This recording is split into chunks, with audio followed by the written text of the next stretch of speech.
बड़ी खबर दाहोद से, जो लोकतंत्र का महापर्व मना रहे हैं। राज्य मंत्री बच्चूभाई खाबड़ ने दाहोद लोकसभा में किया मतदान। बच्चूभाई खाबड़ ने अपने गृह नगर पिपरों में प्राइमरी स्कूल में मतदान किया। पोलिंग बूथ पर राज्य मंत्री बच्चूभाई ने नारियल फोड़कर वोट किया।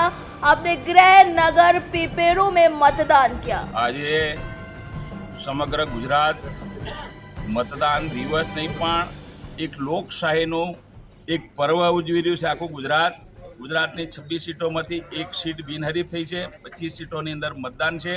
એમાં દાહોદ જિલ્લાના મારા લોકપ્રિય ઉમેદવાર જસવંતસિંહ ભાભોર ત્રીજી વાર સંસદ લડી રહ્યા છે। એના માટે આજે હું દાહોદ જિલ્લાના ધાનપુર તાલુકાના પીપેરો મારા વતનના બૂથ નંબર 1 પર મતદાન કરવા માટે આવ્યો છું।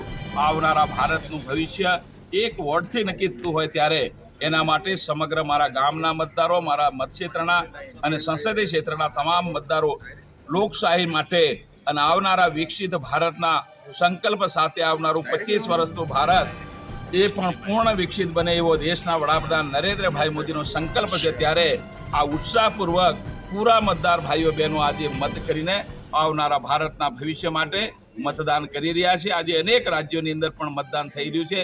એ પણ ટીવી મીડિયાના માધ્યમથી જોઈએ છીએ અને પૂરા દાહોદ જિલ્લો કે મારો સંતરામપુર જે કંઈ મતક્ષેત્ર છે આ સંસદને એમાં તમામ મતદારો આજે લાઇનમાં પડીને ઐતિહાસિક મતદાન કરીને 100% મતદાન 100% ભાજપમાં કરીને આવનારા દિવસોની અંદર જે મતદાન થવાનું છે એનાથી જસવંતસિંહ ભાભોરને અમે 5 લાખ ઉપરની લીડથી જીતાડવાના સંકલ્પ સાથે અમારા મતદાર ભાઈઓ પૂરા જુસ્સાથી આવનારા ભારતના વિકસિત ભારતના સંકલ્પને દેશના વડાપ્રધાન શ્રીમાન નરેન્દ્રભાઈ મોદીને ત્રીજી વાર દેશના વડાપ્રધાન બનાવવા માટેનો આ એક પર્વ છે। એની ઉજવણીના ભાગરૂપે આજે અમે મતદાન કરીશું। Thank you.